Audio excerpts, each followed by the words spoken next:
What's going on, guys? It's Greg here, aka NYPrepper. It is Thursday, November 16th, 2023, and I have an emergency update to share with you guys. Right now, it is 1:27 p.m. Eastern Time here in the United States, and we have some major breaking news coming in from Egypt.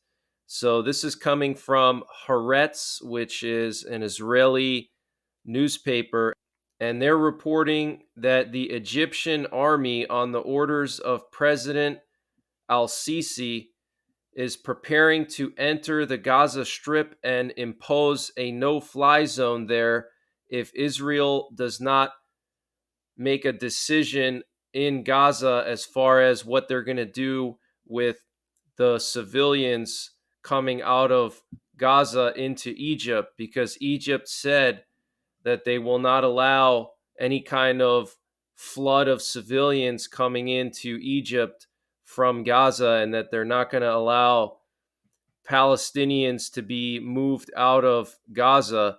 So this is huge news, guys. Okay, so this is coming from Haaretz, and they're reporting that the Egyptian army is preparing to enter the Gaza Strip and impose a no fly zone if Israel doesn't make a decision on what to do with the civilians. Okay, so this is huge news.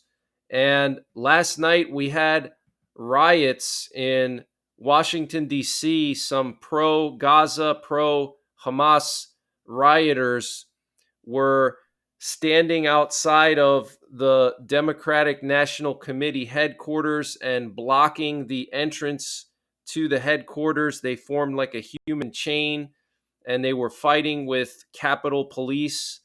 And unfortunately, I cannot show you the footage because of YouTube policies. Okay, I'm not allowed to show any footage of riots, but it was really, really intense. And if you just go on to any other social platform and search, uh, DNC pro Palestine riots, you'll find videos. But here we have video footage coming from San Francisco, and these pro Gaza, pro Hamas protesters, and they have shut down a bridge in San Francisco. Ceasefire now! Ceasefire now! Ceasefire now! Ceasefire now! Ceasefire now! Ceasefire now! Ceasefire now! Ceasefire now!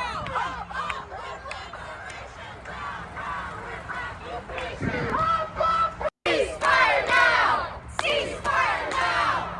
Ceasefire now! Ceasefire now! They have banners here that say no U.S. military aid to Israel, stop the genocide, ceasefire now. So this is crazy, guys. They're literally shutting down an entire bridge in San Francisco, and riots yesterday outside of the DNC headquarters. And just last week, we had riots in New York City outside Grand Central Station. So things are continuing to escalate, guys, and the Egyptian army is preparing to set up a no fly zone and enter the Gaza Strip soon. So this is absolutely insane. We had US President Joe Biden and the president of China, Xi Jinping, meet yesterday, and I want to read to you some of the main headlines from that meeting. And we also had sort of a mess up by Biden. Literally right after the meeting yesterday, Biden held a short press conference. And in the press conference, he was asked by a CNN reporter if he would still refer to Xi Jinping as a dictator. And he said that he still considers Xi Jinping a dictator. And this was literally like, I don't know, minutes or hours after they met, like literally the same day. Okay, right after he met with Xi Jinping and said that they had a breakthrough, a diplomatic breakthrough, and they were, discussing all these issues about Taiwan, about Iran, about AI, about all this stuff. And then literally right after, he calls Xi Jinping a dictator, which is kind of funny, but I'll read to you exactly what he said. He said, well, look, he's a dictator in the sense that he is a guy who runs a country that is a communist country that's based on a form of government totally different than ours. And then he said, anyway, we made progress. And then the Chinese Foreign Ministry responded today. A spokesperson for the Chinese Foreign Ministry called the statement extremely erroneous and an irresponsible political maneuver, which China firmly opposes. Okay, so this is crazy, guys. Biden literally calling Xi Jinping a dictator right after their meeting. Absolutely insane. And it looks like the IDF is preparing to storm the Hamas tunnel system underneath the Al Shifa hospital. They've gained full control over the Al Shifa hospital, and now they're getting ready to storm the massive network of tunnels under Gaza City. Apparently, there's 300 miles of tunnels, and the tunnel system is described as being a metro system that is bigger than the London Underground. Okay, and an 85-year-old Israeli hostage released last month said it looked like a spider web. And apparently, for years, thousands of people in Gaza found work in the tunnels, and tens of thousands were employed as drivers and shopkeepers in these tunnel systems. The tunnels range in size from 3 feet to 6 feet, and some of them can even fit cars and trucks.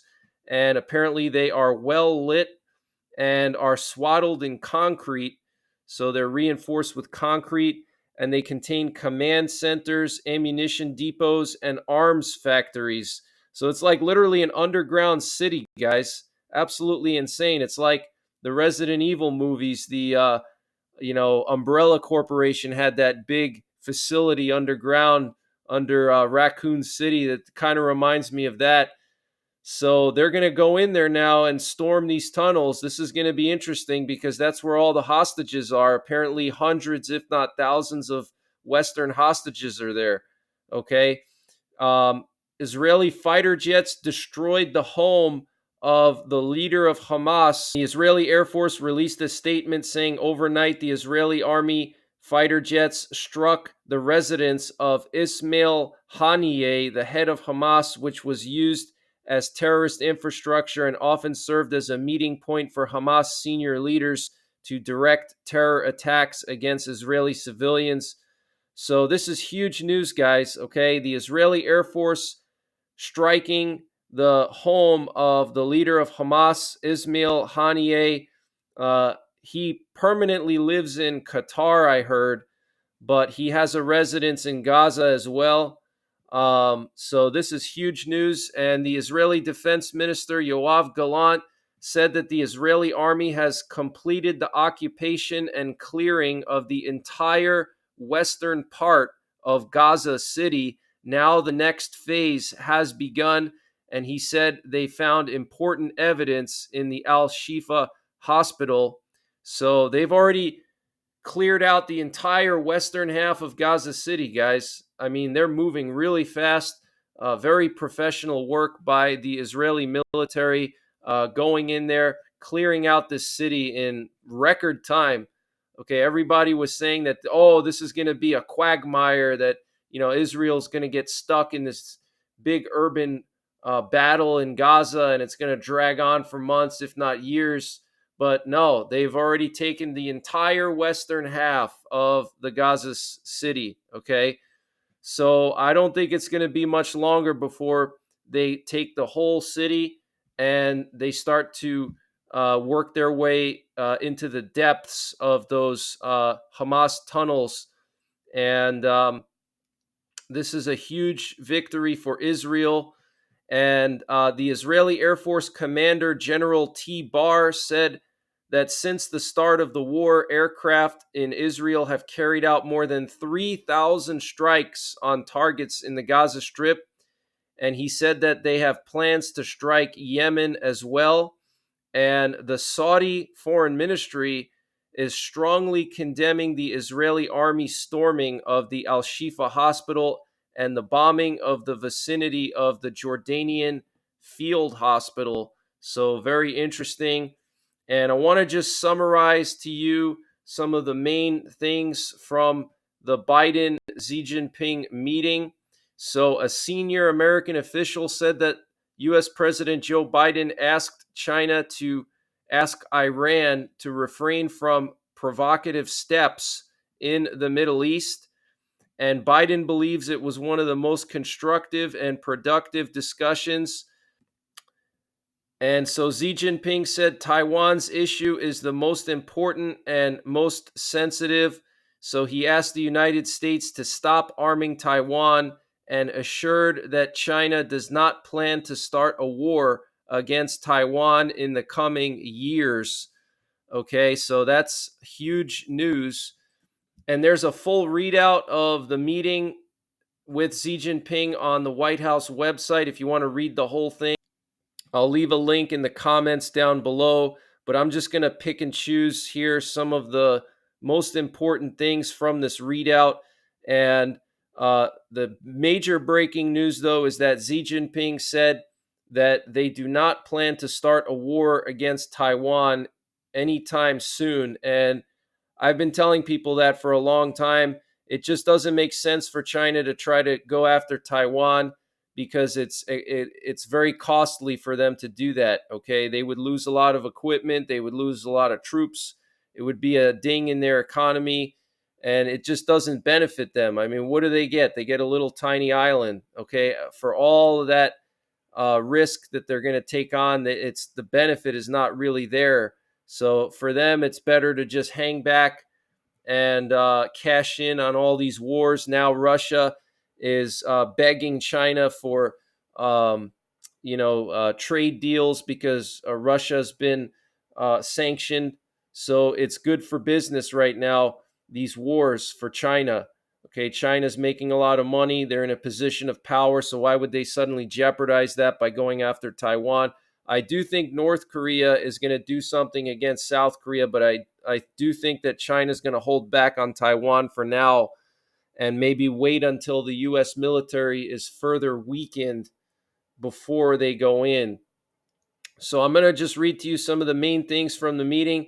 The two leaders welcome the resumption of high-level military to military communication, as well as the U.S. China Defense Policy Coordination Talks and the U.S. China Military Maritime Consultative Agreement meetings. Both sides are also resuming telephone conversations between theater commanders. So that's huge. Okay, military to military communication, that is huge.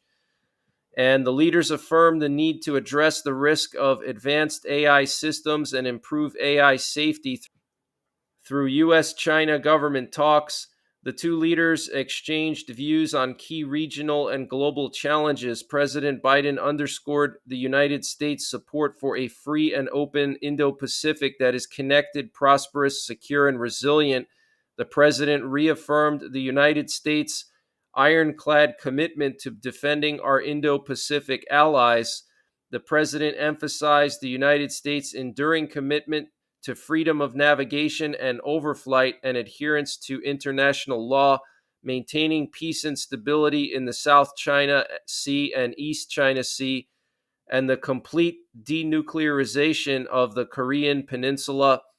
President Biden reaffirmed that the United States, alongside allies and partners, will continue to support Ukraine's defense against Russian aggression.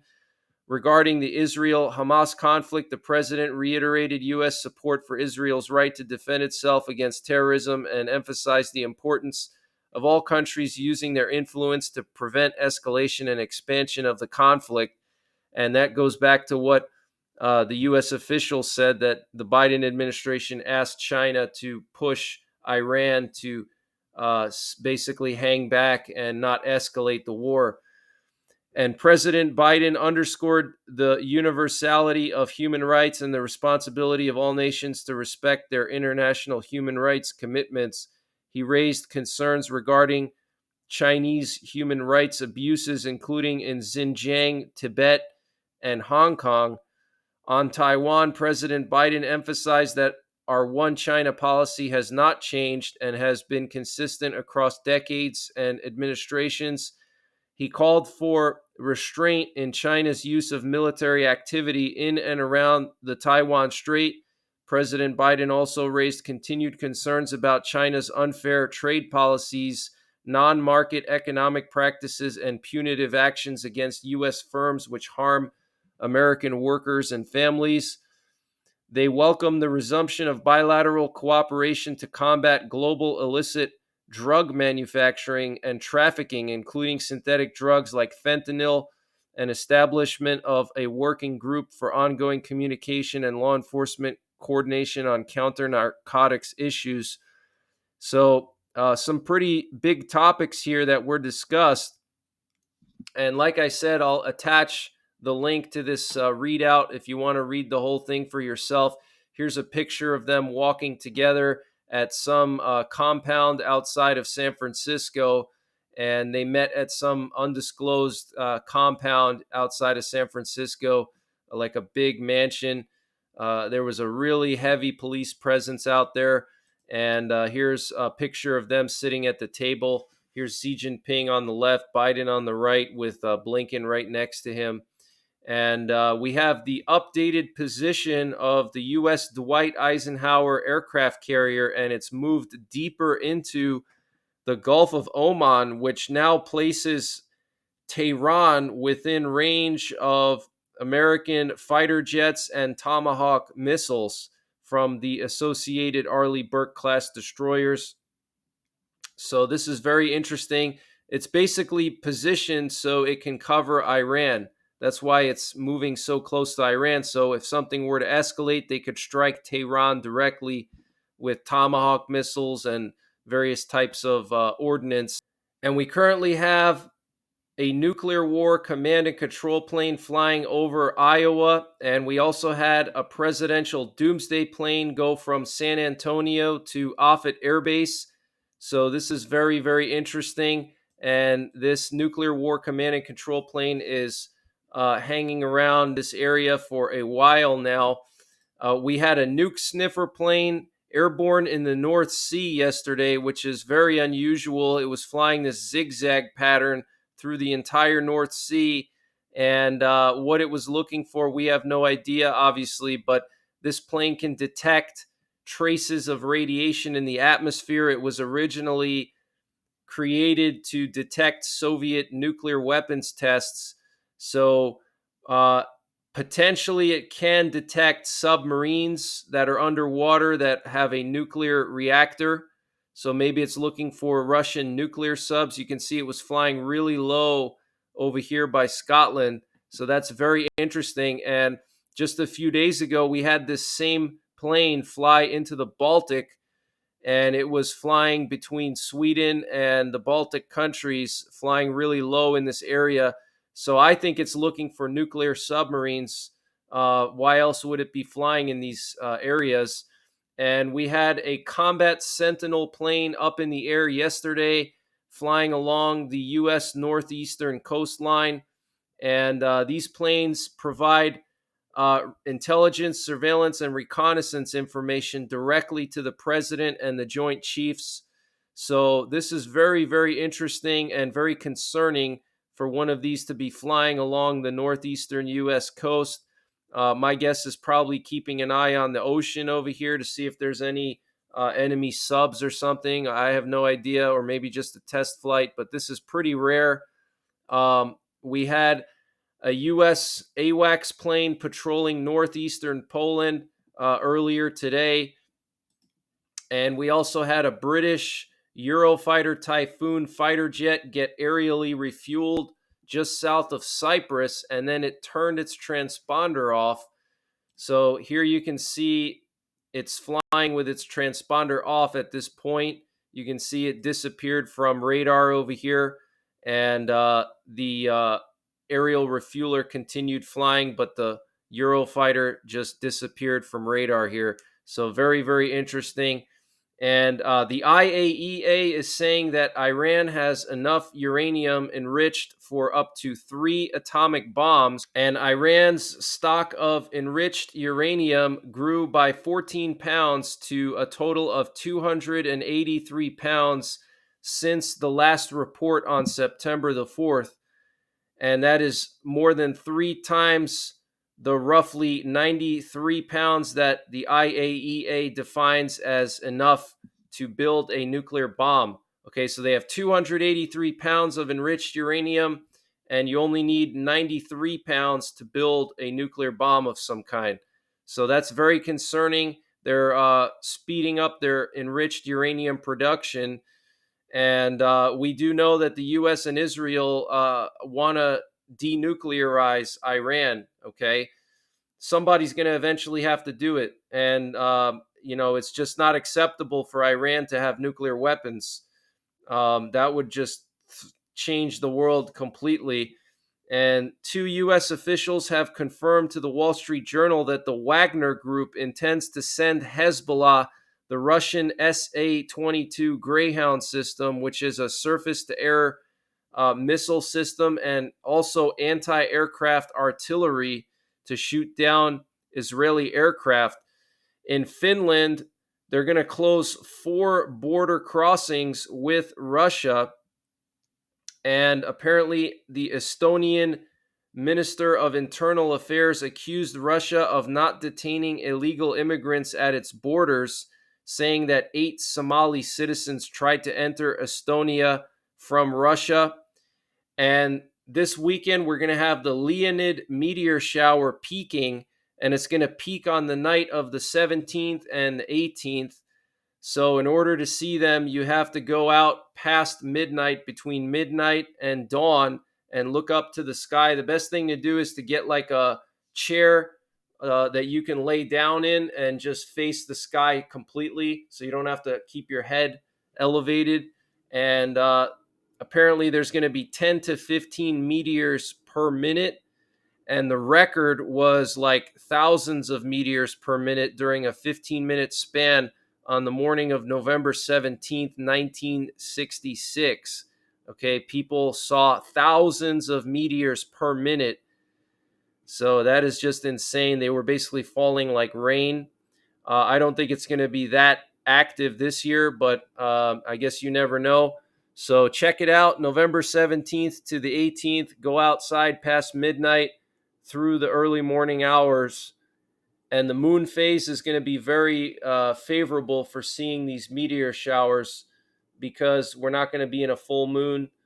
So that's pretty much it for this one, guys. I will be back later on today with another update. Check out my Patreon. Check out my sponsors. The links are in the description below this video. My Patreon account is patreon.com/NYPrepper, or just search NYPrepper on Patreon. I post some exclusive content there. And other than that, take care, God bless, and don't forget the 3 Ps: prepare, practice, and persevere. And this video is sponsored by Patriot Supply. Guys, we're living in very uncertain times, and you need to make sure your family has emergency food. When World War III starts, you're not going to be able to go to your grocery store to get food. Or when there's a power outage caused by natural disasters or cyber attacks. So you cannot rely on grocery stores to feed your family. You need to have emergency food.